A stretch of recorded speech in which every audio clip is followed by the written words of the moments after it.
Hello viewers, welcome to our channel. Sundaram garu, Subramanian garu, certified financial advisors and postgraduates in insurance and risk management, having experience over 2 decades in financial investments. వీరిని అడిగి financial ఇన్వెస్ట్మెంట్స్లో portfolios గురించి తెలుసుకుందాం. Hi Subrahmanyam గారు. Hi సుందరం గారు. సుబ్రహ్మణ్యం గారు, నేను ఒక ఆర్టికల్లో చదివానండి. అలా ఏముందంటే 725 రూపాయలు మీరు డైలీ ఇన్వెస్ట్ చేయగలిగితే 20 కోట్లు సంపాదించవచ్చు అని ఉంది. ఇది ఎంతవరకు నిజమంటారు? ఎలాగైతే సూర్యుడు తూర్పున ఉదయిస్తాడు, అది ఎంత నిజమో ఇది కూడా అంతే నిజం. ఓకే.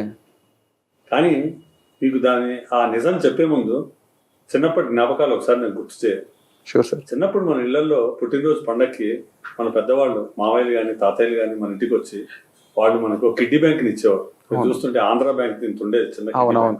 దాంట్లో పిల్లలు డబ్బులు పొదుపుగా దాచుకునేవారు. They used to own it. They used to have the ownership towards that. అవును sir. Through that, a message is sent. Savings మనకు చిన్నప్పటి నుంచి మన పెద్దవాళ్ళు మనకు అలవాటు చేశారు. అవును. In fact, they say, in majority of the Indians, savings are in our blood. True sir. కానీ ఇక్కడ ఒక మనం ప్రశ్న మనం వేసుకోవాలి. Are we parking our amount at the right place? మనం కరెక్ట్గా పెట్టాల్సిన చోట్ల మనం ఇన్వెస్ట్మెంట్ పెడుతున్నాం?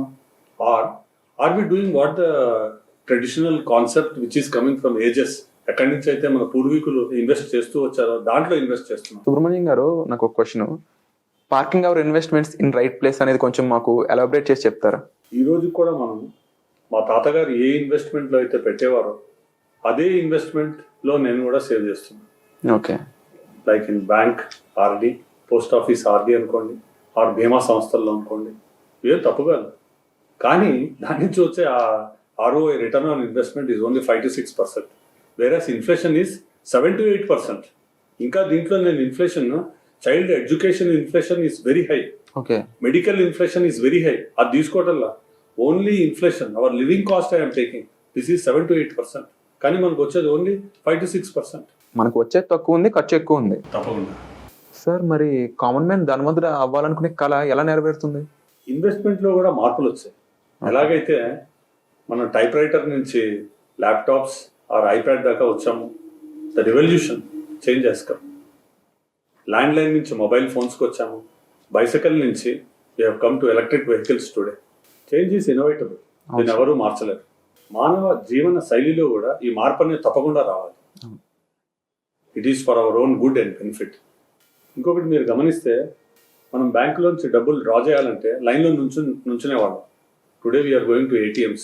More so through mobile phone itself, mobile wallets. Yeah. This is a good change. ఈ అప్డేట్ ని, ఈ చేంజ్ ని మనం అడాప్ట్ చేసుకున్నాం. నా యొక్క ప్రశ్న, ఇన్వెస్ట్మెంట్ లో ఎందుకు అడాప్ట్ చేసుకోలేదు? Yes sir. మనం ధనవంతులు కావాలి అనే కళ మనకు ఉంది. అది అవ్వాలి, ఎలాగవ్వాలి అంటే ఒక మార్గం ఉంది. ఇన్వెస్ట్మెంట్ వీల్ ఇస్తే there is one investment wheel. I'll call it as Brahmastra, or you can name it as BrahMos, the supersonic missile, or the Maha Mantra of investment. It is called Mutual Fund Systematic Investment Plan. Okay. Dini Dwara, this is one of the investment wheels which will make the investor wealthy and very safe. మీరు ఇందాక first అడిగిన ప్రశ్నకి 725 రూపాయలు గనక అంటే నెలకి సుమారుగా ఒక 22,000 వస్తుంది. అవును సార్. ఒక 25 years విత్ 10% టాప్అప్, 18% CAGR కనుక నేను దానికి గనక యాడ్ చేస్తే 20 crores is definitely possible. Oh, great. మనం కళ కూడా, డ్రీమ్ కూడా చేసేది, we have to dream at a higher figure. అవును sir. Let us dream at 10 crores, 20 crores, yes. Not just 50 lakhs, 20 lakhs. 20 crores is definitely possible.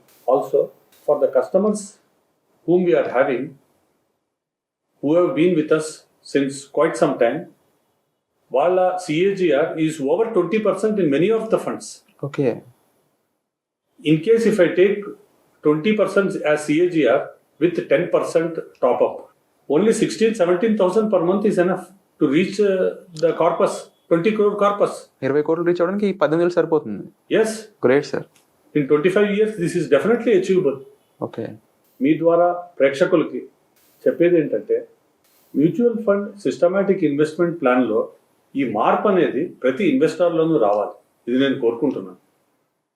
దీని ద్వారా every investor will be able to become wealthy in their life time. మేము నీరుకి ఒక దారి చూపించగలం.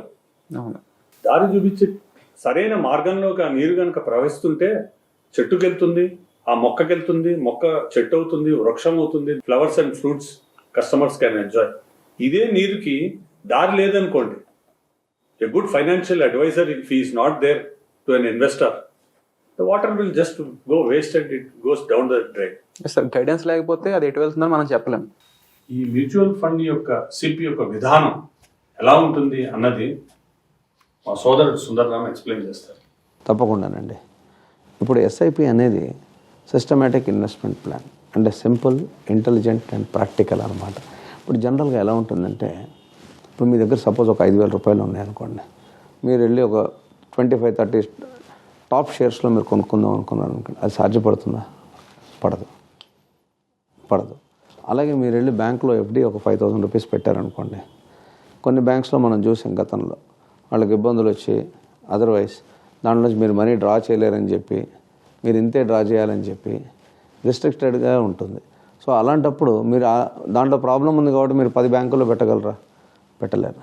So మీ 5,000 rupees 10,000 rupees మీరు ఎంతైతే monthly పెడదాం అనుకుంటున్నారు అవి దీంట్లో పెట్టచ్చండి. ఎస్ఐపి ద్వారా మీరు ఇన్వెస్ట్ చేయొచ్చు. డిఫరెంట్ కంపెనీస్లోకి వెళ్తాయి, డిఫరెంట్ సెక్టార్స్లోకి వెళ్తాయి. దానివల్ల అడ్వాంటేజ్ ఏముంటుందంటే ఎస్ఐపిస్లో మీకు డైవర్సిఫికేషన్ ఉంటుందండి. మెయిన్గా డైవర్సిఫికేషన్ అంటే ఎలా ఉంటుందంటే, ఇప్పుడు మనం పెట్టే అమౌంట్లో, మనం చేసే ఇన్వెస్ట్మెంట్లో కొంత పార్ట్ మీకు ఫార్మా సెక్టార్కి వెళ్తుంది, కొంత పార్ట్ మీకు బ్యాంకింగ్ సెక్టార్కి వెళ్తుంది, కొంత పార్ట్ మీకు కమాడిటీస్కి వెళ్తుంది, కొంత పార్ట్ మీకు స్టీల్కి వెళ్తుంది, కొంత పార్ట్ మీకు సిమెంట్కి వెళ్తుంది. అలా యువర్ రూపీస్ మనం పెట్టే ప్రతి రూపాయి కూడా డైవర్సిఫై డిఫరెంట్ సెక్టార్స్లోకి వెళ్ళేటప్పటికి ఆల్మోస్ట్ ఒక 60-70 సెక్టార్స్లోకి డైవర్సిఫై అవుతుంది. ఎప్పుడైతే అలా డైవర్సిఫై అయిందో మన రిస్క్ టోటల్గా తగ్గిపోతుందండి, మినిమైజ్ అయిపోతుంది.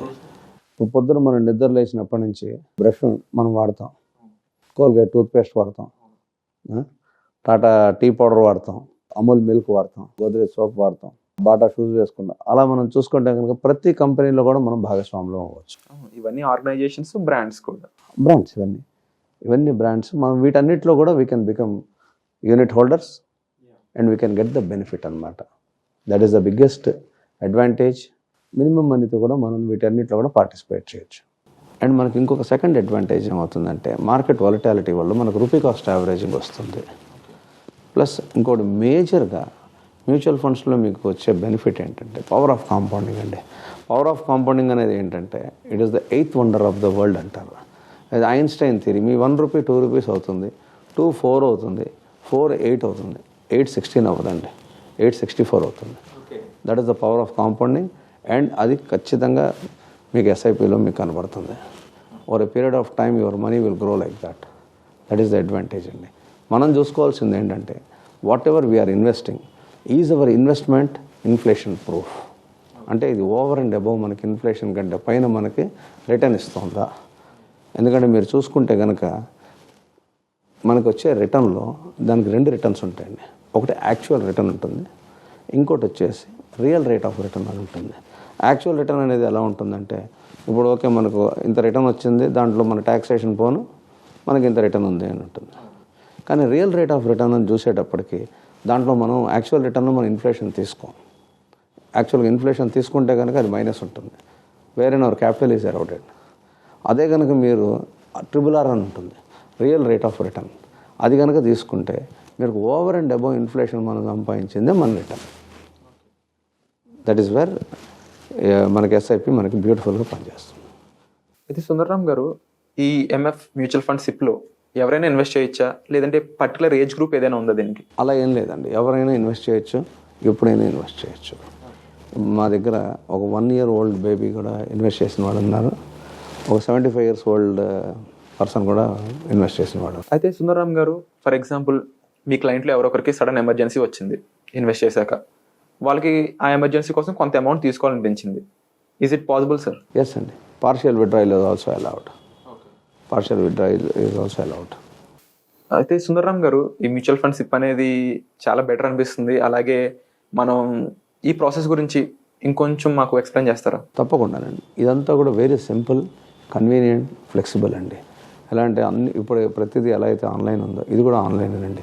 ఇప్పుడు మనం ఒక 4 కంపెనీస్కి వెళ్ళాలంటే ప్రతి కంపెనీకి మనం చుట్టూ తిరగాల్సిన అవసరం లేదు. ఆన్లైన్ ప్లాట్ఫామ్ ఉంటుంది. Very convenient and customer friendly, user friendly, చాలా కన్వీనియంట్గా ఉంటుంది. మన మొబైల్లోనే మనకు ఉంటుంది and it is very very convenient. Great sir. And యాడ్స్లో కూడా చూస్తుంటాం, సెలబ్రిటీ వచ్చి చెప్తుంటారు म्यूचुअल फंड सिप सही है అని, అండ్ చాయ్ కా సిప్ भी सही है और म्यूचुअल फंड सही है. వెరీ కరెక్ట్ అండి. ఇప్పుడు మీరు సచిన్ చెప్పినా, ధోని చెప్పినా, ఎవరు చెప్పినా కూడా mutual fund Sahih high. Subrahmanyam గారు, చూస్తున్న వాళ్ళకి కూడా ఇప్పుడు ఇన్వెస్ట్ చేయాలని కన్ఫర్మ్గా ఉంటుంది ఖచ్చితంగా. అందులో మ్యూచువల్ ఫండ్స్లో కూడా, ఎందుకంటే ఈ డైవర్సిఫికేషన్లో మనం ఎక్కువ వాటిలో ఇన్వెస్ట్ చేయొచ్చు, రిస్క్ తక్కువ ఉంటుంది. అవునండి. సో ఈ ప్రాసెస్ మాకు కొంచెం క్లిష్టతరంగా ఉంటుంది, మాకు మేంగా ఫిగర్ అవుట్ చేయలేం. ఖచ్చితంగా దీనికి ఒక ఎగ్జాంపుల్ కూడా చెప్పాలని ఉంది నాకు. మనం బాడీ ఫిజికల్గా ఫిట్గా మెయింటైన్ చేయాలంటే ఒక జిమ్ ట్రైనర్ ఎలాగో, మన లైఫ్లో ఫైనాన్షియల్గా ఫిట్గా ఉండాలంటే కంపల్సరీ ఒక ఫైనాన్షియల్ ట్రైనర్ కూడా ఉండాలి. Very correct. మీ ద్వారా నేను ప్రేక్షకులకి కోరేది ఏంటంటే అండి, choose one good financial advisor. Yes, financial advisor is a must. అయితే సార్, ఈ ప్రాసెస్ కోసం మిమ్మల్ని ఎలా కన్సల్ట్ చేయొచ్చు సార్? మిమ్మల్ని అసలు కన్సల్ట్ చేయొచ్చు, ఎందుకంటే బిజీ పర్సన్స్ ఇద్దరు కూడా. తప్పకుండా చేయొచ్చు. చాలా థ్యాంక్ యూ సార్, దీని గురించి మాకు క్లియర్ ఇన్ఫర్మేషన్ ఇచ్చినందుకు. చూసారుగా ఈరోజు వీడియో, మ్యూచువల్ ఫండ్స్లో ఇన్వెస్ట్మెంట్ ఎలా చేయాలి, ఎక్కడెక్కడ చేయాలి, ఈ డైవర్సిఫికేషన్లో ఫండ్స్ ఎలా వెళ్తాయి, ఇలాంటి విషయాల కోసం కింద ఉన్న నెంబర్ని సంప్రదించండి, సార్ని కన్సల్ట్ చేయండి, మీ లైఫ్ని కూడా ఫైనాన్షియల్గా స్టేబుల్ చేసుకోండి.